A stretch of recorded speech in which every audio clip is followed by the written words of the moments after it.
आज हम लोग कक्षा 12 इतिहास में पहला पाठ है हड़प्पा सभ्यता, जिसमें ईंट, मनके तथा अस्थियों के बारे में बताया गया है। उसी के बारे में आज हम पढ़ेंगे। सबसे पहले आज हम 15 प्रश्न पढ़ेंगे।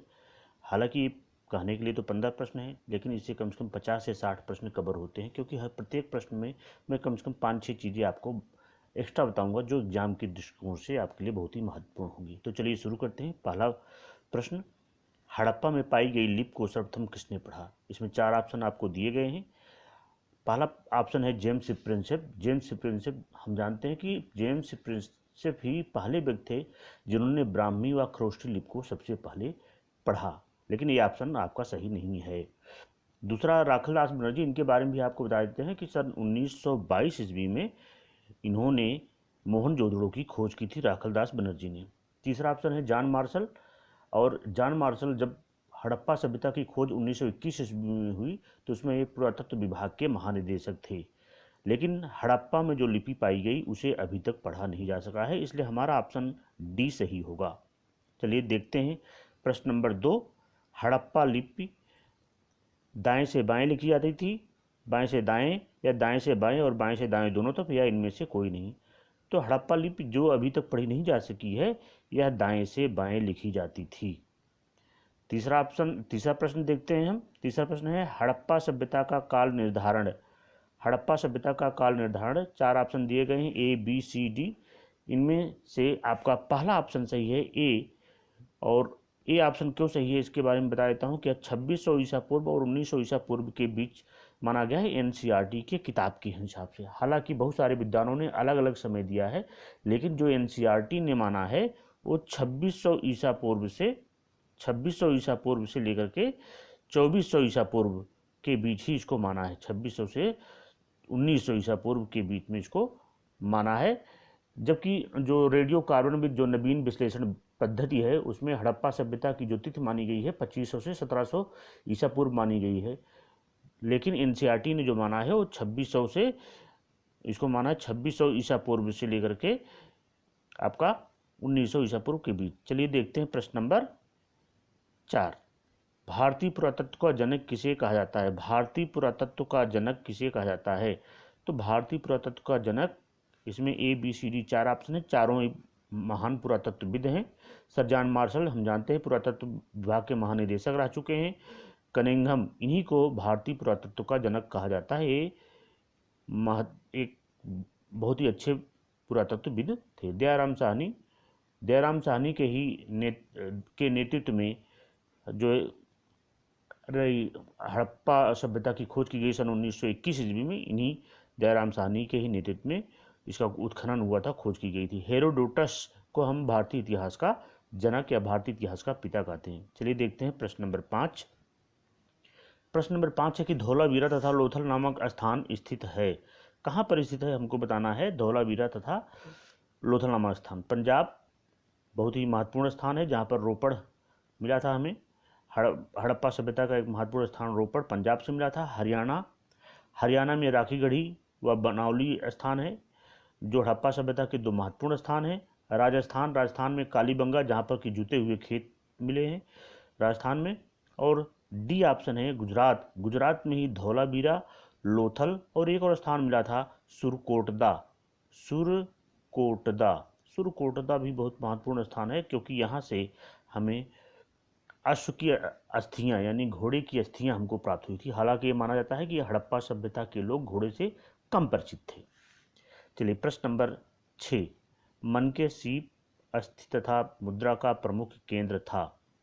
तो मनके सीप अस्थि तथा मुद्रा का प्रमुख केंद्र, इसमें पहला ऑप्शन है लोथल जो कि एक डॉकयार्ड यानी बंदरगाह था, यहाँ से मृदभांड मिले हैं, मुहरें मिली हैं। उसके बाद है हड़प्पा जो है ये 1921 में दयाराम साहनी ने हड़प्पा की खोज की थी। मोहनजोदड़ो सन 1922 में राखलदास बनर्जी ने खोज किया था, यहीं से ही विशाल स्नानागार हमें मोहनजोदड़ो से ही मिला हुआ है। लेकिन हमारा जो सही ऑप्शन है वो है चन्हूदड़ो, क्योंकि चन्हूदड़ो से ही जो है हमें मनके सीप अस्थि और मुद्रा बनाने की वहाँ पर सामग्री मिली, यानी वहाँ पर ही जो है हमको ये पता चला कि ये मनके सीप अस्थि और मुद्रा बनाने का यही एक प्रमुख केंद्र था। चलिए देखते हैं हम प्रश्न नंबर 7। हड़प्पा सभ्यता के लोग व्यापार करते थे। हड़प्पा सभ्यता के लोग व्यापार करते थे।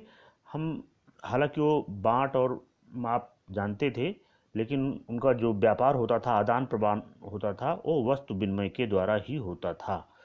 जो बाट का प्रयोग करते थे, जो चट नामक पत्थर से बने हुए थे, चर्ट बाट जो उस समय जानते थे, वो बाट बना था चर्ट नामक पत्थर से, चट नामक पत्थर से। और ये इससे आभूषण और मनके को तोलते थे। चलिए अगला प्रश्न हम देते हैं। प्रश्न नंबर 8। हड़प्पा सभ्यता में मुहरें प्रायः किसकी बनी थी? हड़प्पा सभ्यता में मुहरें सिलखड़ी की बनी थी, जो कि एक मुलायम पत्थर, सिलखड़ी मुलायम पत्थर था।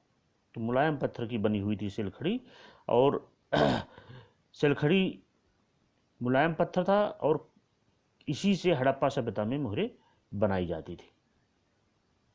चलिए अगला प्रश्न देखते हैं। प्रश्न नंबर 9। हड़प्पा सभ्यता में सर्वाधिक मुहरें कहाँ से प्राप्त हुई हैं? हड़प्पा सभ्यता में सर्वाधिक मुहरें मोहनजोदड़ो से प्राप्त हुई हैं। हालांकि मुहरें अन्य स्थानों से भी प्राप्त हुई हैं, लेकिन सर्वाधिक जो मुहरें प्राप्त हुई हैं वो मोहनजोदड़ो से प्राप्त हुई हैं, सर्वाधिक मुहरें। तो इसलिए हम कहेंगे कि जो मोहरें हैं वो सर्वाधिक मोहरें कहाँ से मिली हैं? मोहनजोदड़ो से मिली हैं। लोथल से भी मोहरें मिली हैं। यहाँ पर फारस की मोहर मिली हुई है, यहाँ गुजरात में है लोथल, और यहाँ पर डाकयार्ड हमें बंदरगाह मिला था।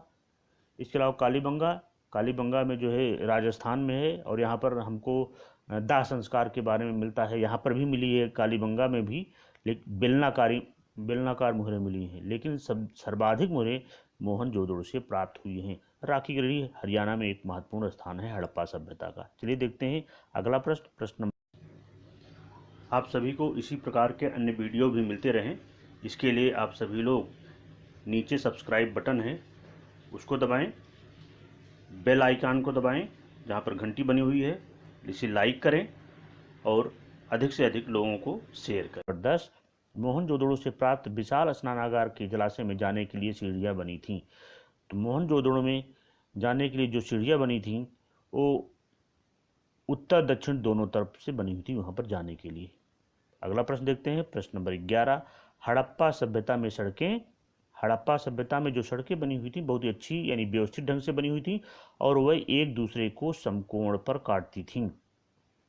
प्रश्न नंबर 12 देखते हैं। हड़प्पा सभ्यता से किन किन जानवरों के साक्ष्य मिले हैं? तो हड़प्पा सभ्यता से हमें भेड़, बकरी, सुअर, वृषभ, हिरण, घड़ियाल आदि जानवरों के साक्ष्य मिले। इसके अलावा हमें और भी, जैसे मछली का भी हमको वहाँ से प्राप्त हुआ है, मछली का भी हमको वहाँ से जानकारी मिलती है। मैंने पहले बताया था कि घोड़े की अस्थियाँ सुरकोटदा से मिली हैं, लेकिन यही माना जाता है कि हड़प्पा सभ्यता के लोग घोड़े से बहुत अधिक परिचित नहीं थे।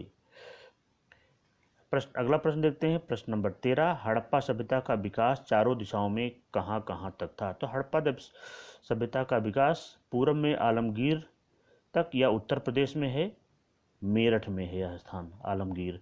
उसके बाद पश्चिम में कोंगदोर तक, यह जो है स्थान बलूचिस्तान तक है। उसके बाद उत्तर में मांडा, ये जो है कश्मीर में है, उत्तर में मांडा कश्मीर तक है मांडा। और उसके बाद दक्षिण में दैमाबाद, ये स्थान जो है वो महाराष्ट्र में है, महाराष्ट्र में। कहने का मतलब हो गया कि पूर्व में आलमगीर मेरठ तक, पश्चिम में सुतकोंगदोर बलूचिस्तान तक, उत्तर में मांडा कश्मीर तक, दक्षिण में दैमाबाद महाराष्ट्र तक हड़प्पा सभ्यता का विकास चारों तरफ हुआ था। अगला प्रश्न देखते हैं। प्रश्न नंबर 14। हड़प्पा सभ्यता की जल निकास प्रणाली कैसी थी? तो हड़प्पा सभ्यता की जल निकास प्रणाली बहुत ही अच्छी थी। और उसे हम अगर कहें कि हड़प्पा सभ्यता की प्रभावशाली विशेषता क्या थी, तो दो चीज़ें थी वहाँ पर। एक नगर नियोजन यानी वहाँ की नगर व्यवस्था, लोगों के रहने की व्यवस्था बहुत अच्छी थी, और दूसरा था जल निकास प्रणाली। वहाँ की जल निकास प्रणाली बहुत ही अच्छी थी, क्योंकि घर के गंदे पानी की जो नालियाँ थी वो जाकर के गली की नालियों में वो मिल जाती थी, और गली की नालियों के द्वारा ही जो है पानी बाहर जाता था, और ये नालियाँ पक्की ईंटों की बनी थीं। तो इस प्रकार से हम कह सकते हैं कि हड़प्पा सभ्यता की जो जल निकास प्रणाली थी बहुत ही अच्छी थी, बहुत ही उत्तम दर्जे की थी। और जहाँ जल निकास प्रणाली अच्छी है, मकान आज बहुत अच्छे बने होंगे, सड़कें अच्छी बनी होंगी, तो हम यही कहेंगे कि वहाँ की नगर नियोजन व्यवस्था बहुत अच्छी थी। तो यही कहेंगे कि हड़प्पा सभ्यता की जो जल निकास प्रणाली है वो बहुत ही अच्छी थी, बहुत ही अच्छी थी। चलिए अगला प्रश्न देखते हैं। प्रश्न नंबर 15। प्रश्न नंबर 15, और हड़प्पा सभ्यता का विनाश किन कारणों से हुआ? तो हड़प्पा सभ्यता का विनाश किन कारणों से हुआ, इसमें इतिहासकारों में मतभेद है। इतिहासकार बहुत सारे विभिन्न कारण बताते हैं, लेकिन उनमें से जो प्रमुख कारण है कि हड़प्पा सभ्यता का विनाश बाढ़ के कारण हुआ। कि बाढ़ आ गया, इस बाढ़ के कारण से जो है सभ्यता का विनाश हुआ। जलवायु परिवर्तन के कारण, जलवायु का जो परिवर्तन हुआ, तो जलवायु परिवर्तन के कारण से लोग जो है जिंदा नहीं रह पाए, इसलिए इस सभ्यता का विनाश हो गया। और नदियों के द्वारा मार्ग परिवर्तन के कारण, चूंकि नदियों ने जब मार्ग अपना परिवर्तन कर लिया, लोगों को पानी मिलना बंद हो गया, क्योंकि जो ज़्यादा इस सभ्यता के जो ज़्यादा महत्वपूर्ण स्थान है वह सभी किसी न किसी नदी के किनारे बसे हुए थे। लेकिन जब नदियों ने अपना मार्ग परिवर्तन कर लिया तो लोगों को पानी मिलना बंद हो गया धीरे धीरे, इस कारण से वो इस सभ्यता का विनाश हो गया। या अकाल पड़ जाने के कारण, जब लोगों को पानी नहीं मिला तो अकाल पड़ जाने के कारण, सूखा पड़ जाने के कारण जो है इस सभ्यता का विनाश हुआ। और भी अन्य कारण है, जैसे भूकंप आने के कारण, भूकंप आने के कारण कि इस सभ्यता का विनाश जो है भूकंप आने के कारण हुआ। और नदियों के सूख जाने के कारण, जब नदियाँ सूख गईं, लोगों को पानी मिलना बंद हो गया, तो उसके कारण से हुआ। और उसके बाद वनों की कटाई के कारण, जब वन धीरे धीरे काट लिए गए तो वर्षा कम होनी शुरू हो गई, और उस कारण से भी वनों की कटाई के कारण से अकाल पड़ा, सूखा पड़ा, उस कारण से इस सभ्यता का विनाश हुआ। या ये भी माना जाता है कि हो सकता है किसी बाहरी आक्रमण ने उनकी सभ्यता पर आक्रमण किया और उस सभ्यता का विनाश हो गया। तो आज के लिए बस इतना ही। आज हमने पहले पाठ का 12 इतिहास में, कक्षा 12 के इतिहास के पहले पाठ का कुछ महत्वपूर्ण प्रश्न पढ़े और इनसे संबंधित बातें आपने सुनी। हम अगले वीडियो में इसी पाठ से संबंधित कुछ और बातें आपको बताएंगे। आज के लिए बस इतना ही।